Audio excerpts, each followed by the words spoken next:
How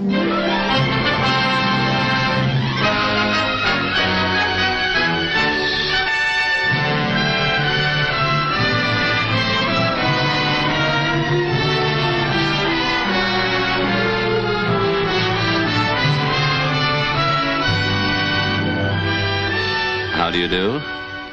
Week after week for the past few years, it's been my pleasure to report to you on the industrial family that serves the nation, United States Steel. Now I want you to have a look at the record. I want you to see what's happening. I want you to hear from the more than 280,000 workers in that industrial family.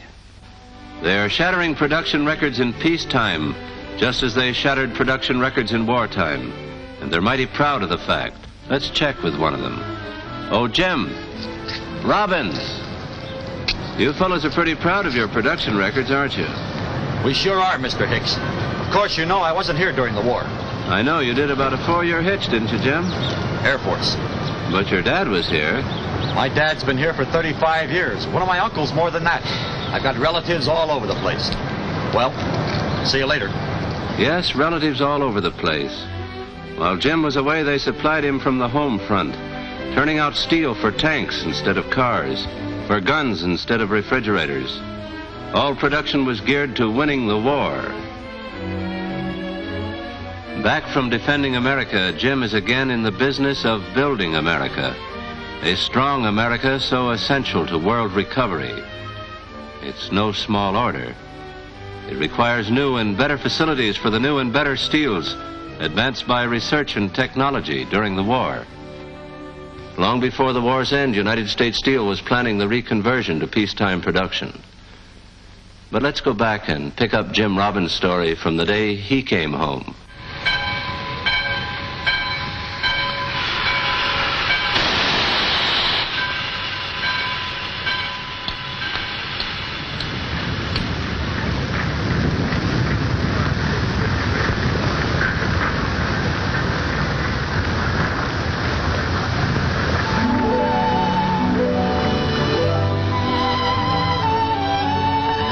Mrs. Robbins. Oh, Jim.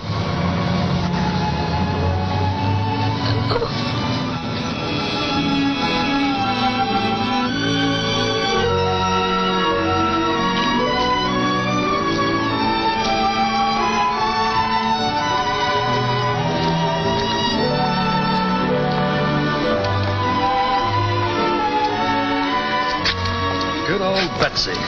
Don't tell me she still runs. Well, she walks, but in a very dignified manner. The old car, that was just one of the things we wanted to replace. We wanted new homes and new home appliances, new refrigerators, new washing machines, and new stoves. There were so many things we'd all been waiting for. Hello, Dad. Hello, son. It's been a long time. Sure has. Where's Mom? In the kitchen.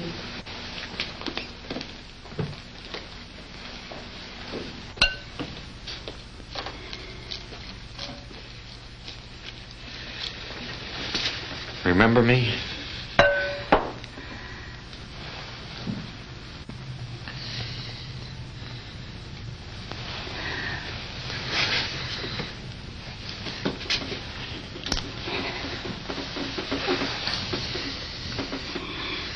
Your hands are filthy. Go upstairs and wash. Okay, Mom.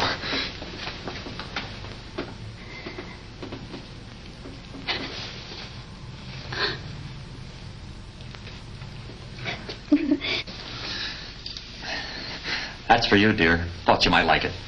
Oh, like it? Oh, I'm crazy about it. That's some Bertha's garden. One of Hitler's own personal bodyguards wore. I'll plant some philodendron in it. Oh, no, you don't. This is for you, Mom. For me? Look inside of it. Real handmade lace. Oh, it's lovely. It's from Brussels. From Brussels. That's in Belgium, Mom. They old hometown is going to look pretty small after all the places you've been, but you'll get used to it. Look, it could be the smallest town in the world, but it's my home and I like it. The civilian suit, the tweeds Jim dreamed about during those years of service, well, they didn't fit Jim anymore. The house didn't fit either. There were so many things that Jim and America needed after the war. How about the safety shoes? They still look all right. They'll come in mighty handy on the job. The job. The important job of making steel for a greater America. 1 in 4 in United States Steel is a returned veteran. All right, Mr. Robbins. Will you step in here, please? Thank you. Hello, Jim. Hello, Monty. Have a seat, won't you? Thank you. Place look any different to you? Good, not different. I understand you're interested in some night school courses. Anything particular? No, nothing in particular. In that case, I believe I would study the list of available courses. I'm sure you'll find what you want. Make up your mind, we'll start from there. All right, good. How's the folks? Oh, fine. Of course, we're a little crowded, 4 people in one house, but we'll make out. The employee training program began long before the war. The students are steel workers of all ages, improving themselves in the skills of making steel, preparing for better jobs at better pay. United States Steel was ready for the returning veteran with intensified classroom and on-the-job training. A special program for disabled veterans helped many of them acquire advanced skills and earn more than they did in their pre-war jobs. Everywhere across the entire nation, you find the expanding answer to the challenge of peace. The business of building America is the biggest business in the world, and it will go on always. Returning men like Jim found their place again in the industrial family that serves the nation.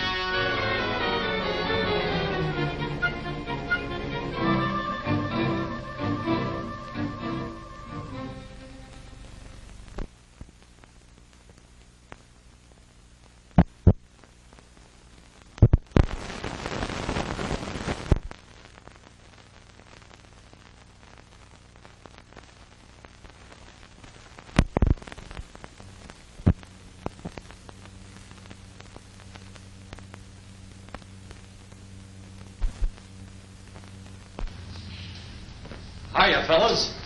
Jim, you old son of a gun, you. How are you, fella? Swell to have you back, Jim. It's swell to be back. Hi, Jim. Hi, Ed. Hey, when did you get out? About a month ago. Navy always was pretty sharp, you know. Oh, sure.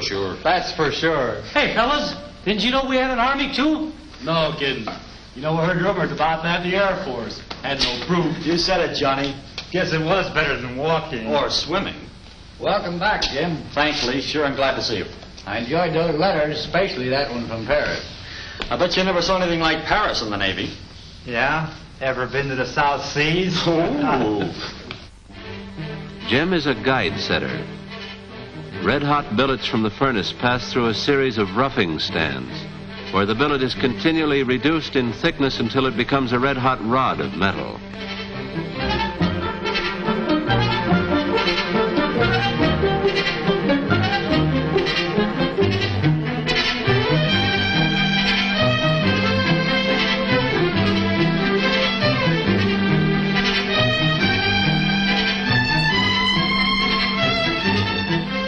Further reduced in thickness, it passes round and round the looping floors through guide after guide and finally shoots like a javelin to the hotbeds and delivery tables. It requires a skilled, integrated crew to perform the operation successfully.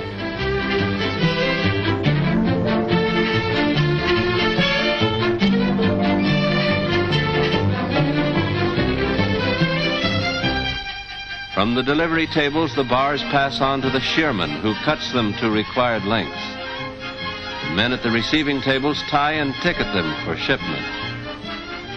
In carload after carload, they join the products of other mills and head for steel users everywhere.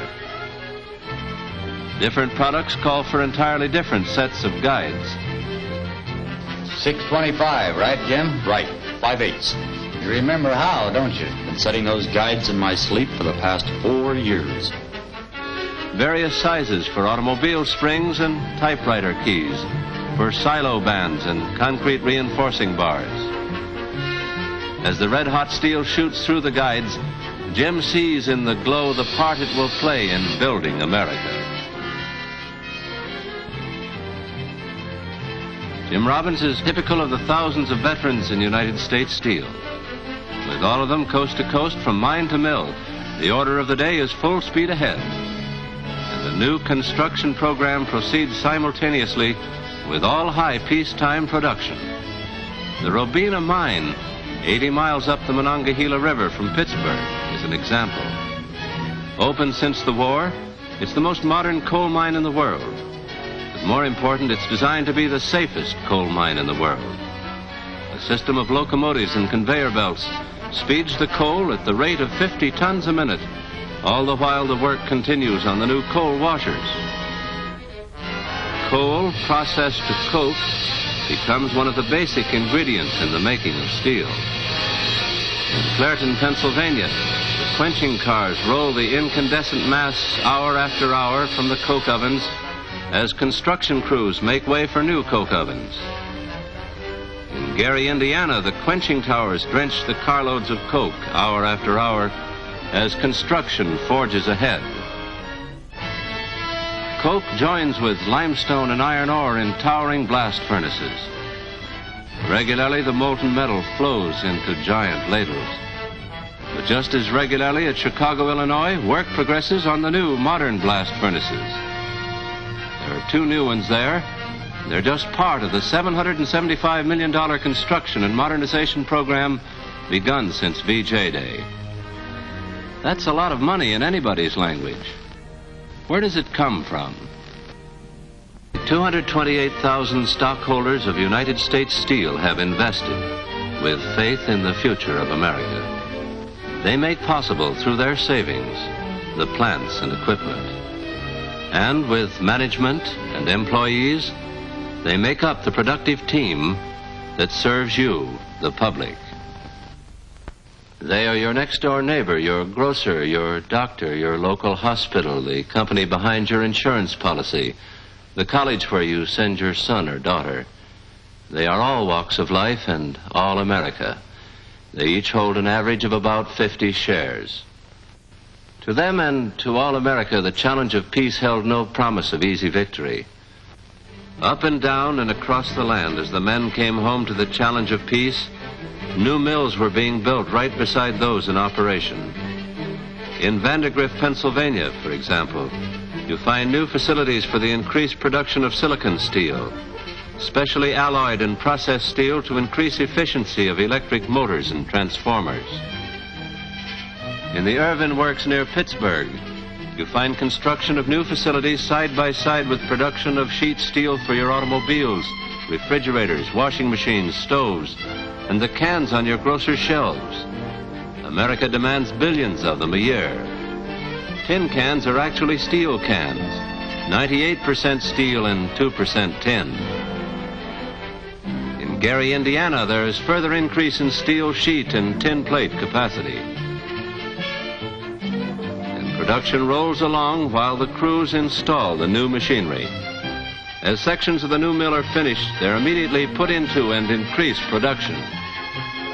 Birmingham, Alabama is known as the Magic City. The wonder there in the Fairfield Works is the same you find north, south, east, and west. You find again the story of production and construction side by side. You find them converting a hot rolling mill to a cold reduction mill, improving the quality of steel for new and better peacetime products. Progress anywhere in America is good news for all of us. And so United States Steel proudly plays its part in the amazing industrial development of the far West. In Geneva, Utah, it has purchased the plant it designed, built, and operated for the government without fee or commission during the war. Wartime production of plate for ships has given way to the production of hundreds of thousands of tons of steel for peacetime uses in the far West. In Pittsburgh, and this one is in California, there's a brand new mill. It's a cold reduction mill designed to keep pace with the rapid tempo of the Pacific Coast. Steel products can speed through these new machines at the rate of 35 miles an hour. More than 300,000 tons of tin plate and sheet steel every year. This brand new mill provides a major source of supply for Western agriculture and industry. There's another one scheduled in Los Angeles. Now, as always, United States Steel maintains a fair and equitable policy of distribution. Buyers of tonnage lots order direct from the producing companies. Others rely on warehouses. United States Steel has built a new one in St. Louis. 3 more are opening in Cleveland, Los Angeles, and San Francisco. Throughout the land, men are building and rebuilding the strong America so essential to world recovery. And wherever you go, you will find them using steel in the foundation and framework. Steel sinews for commerce, industry, and transportation. Massive girders for large construction projects, and smaller items for family dwellings, which brings us back closer to home and Jim.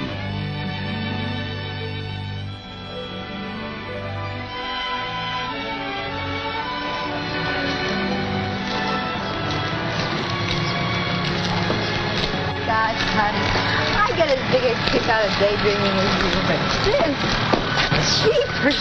You said the same thing before we got the apartment and the car. We got them. I know. And I'm crazy about them. Sometimes I'm so proud of you, I just can't stand it.